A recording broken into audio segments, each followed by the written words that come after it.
All right, so it is Tuesday afternoon. I am sitting here at home making this video, and I'm about to go pack and get on a flight. So hopefully my brain is in the right spot. But if not, you guys are very intelligent, and you will no doubtedly point out my mistakes to me Friday when I come back to class. But hopefully you did well on the limits quiz.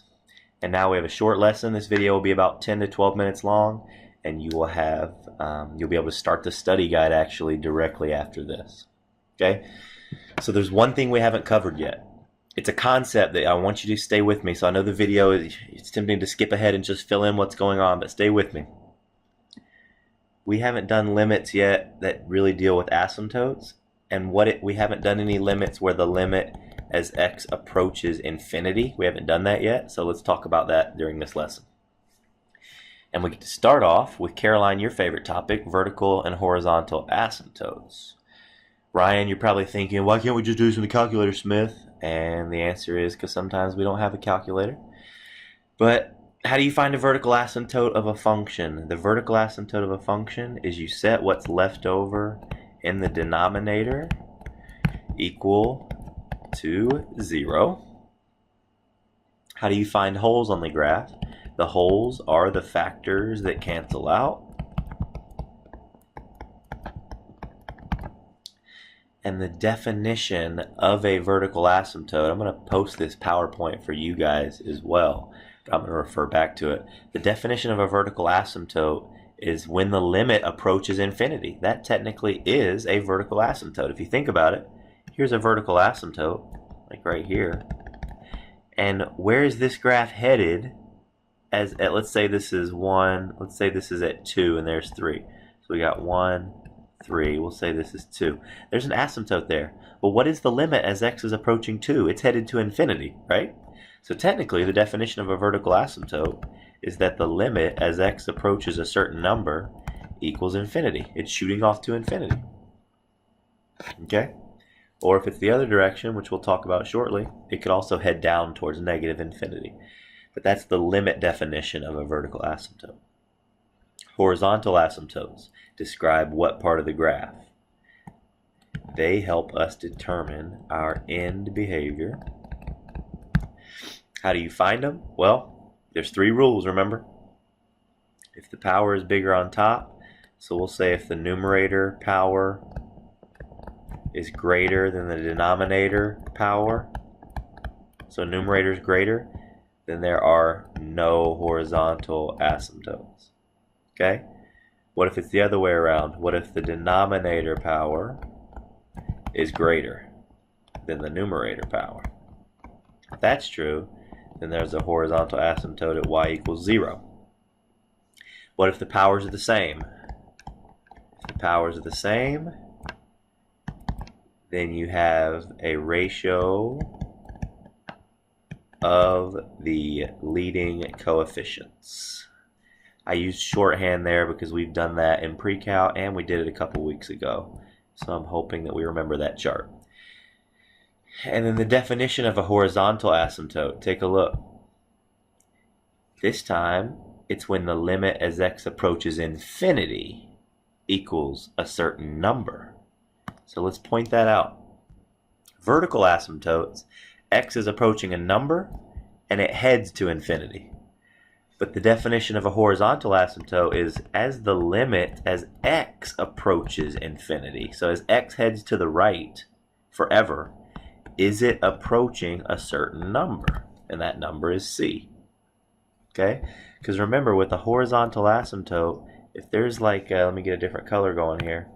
If there's a horizontal asymptote, and then maybe the graph goes like this and heads that direction, well, hey, as x approaches infinity, this blue graph is headed towards a certain number.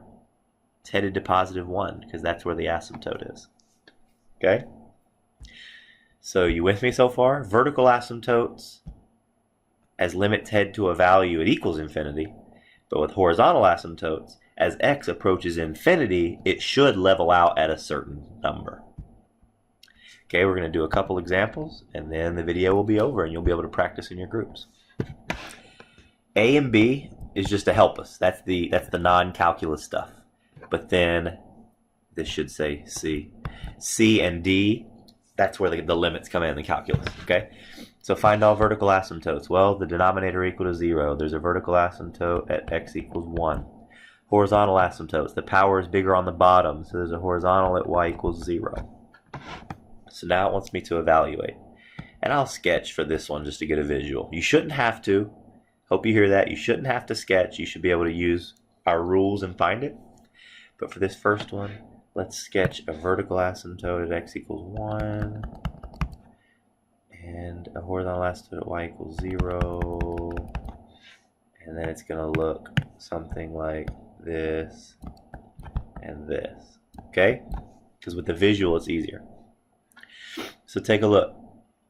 Evaluate the limit as f of x, the limit of f of x as x approaches 1, and then there's a little plus sign. We're going to talk more about that on Friday, but all that really means is as x approaches 1 from the right, and all this negative sign really means as x approaches 1 from the left.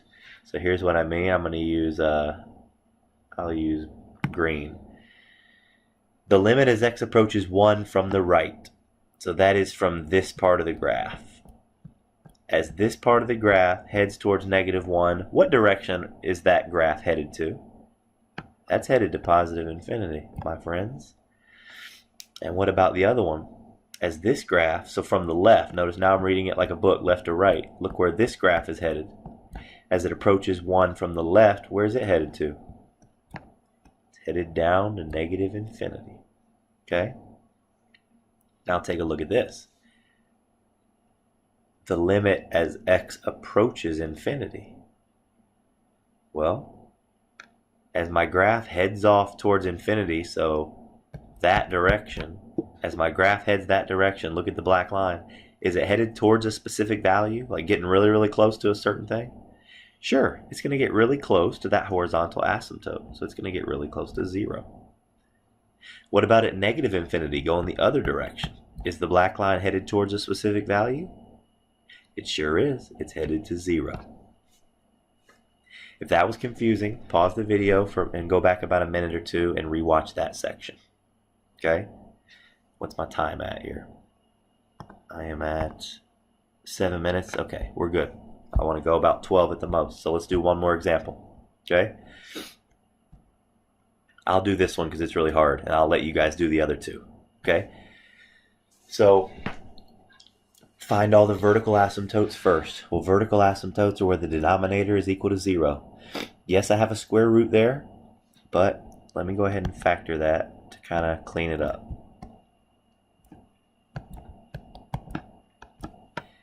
Factors of 4 and 3 to get me 8. It's going to be 2 and 2 and 3 and 1, and both are negative. So here's my new equation.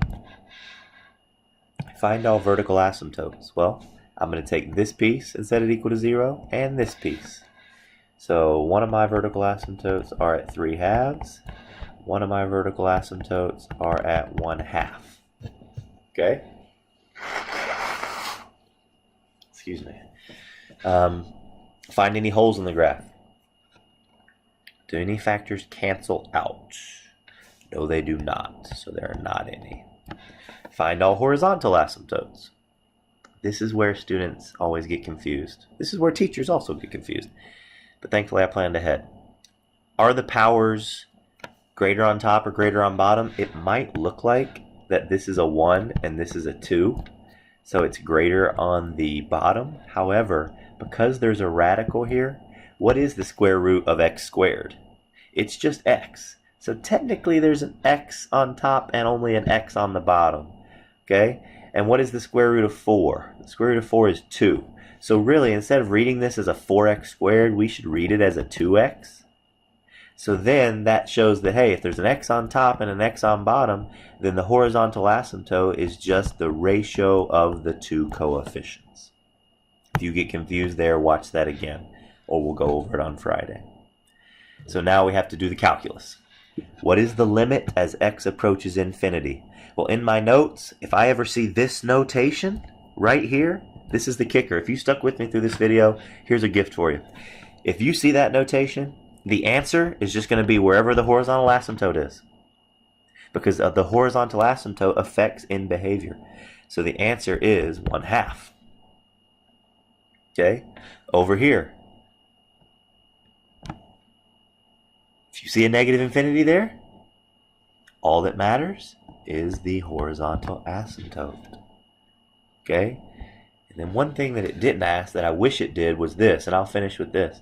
What if it asked you what the limit was as x approached 3/2 from the left? Well, if I look over here, I see that 3/2 is one of my vertical asymptotes, so I know the answer is either positive infinity or negative infinity. And if we're approaching it from the left, I'm pretty sure, actually I'm not sure, I don't want to guess. So what I will do to keep this video short, to get my point across, if you see a limit as x approaches a vertical asymptote, you know the answer is either going to be positive or negative infinity, depending on what the graph looks like. Okay? So in this case, I don't have time to think this through because the clock's ticking, but you could do it two ways. If this was a calculator portion, then obviously graphing it would give you a visual and you'd easily be able to see if it's headed up or if it's headed down. But in this case, non-algebraically,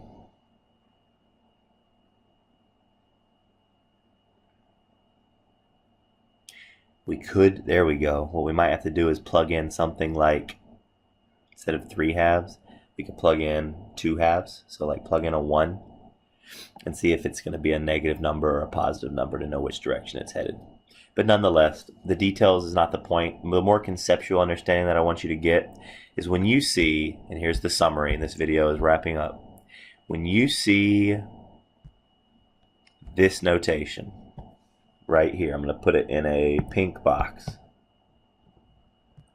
When you see this, where the infinity is underneath the limit, then that's talking about horizontal asymptotes. But when you see this notation, where the limit is asking you about a vertical asymptote, then it's either going to head to infinity or down to negative infinity. So here's what I want you to do. In your groups, do example 2. Try that one, factor and solve, and then do example 4, factor and solve. And then you can begin the study guide. I hope you guys have a great day. I hope the seniors won the advisory day dress up. And I will see you guys Friday. Smith signing out.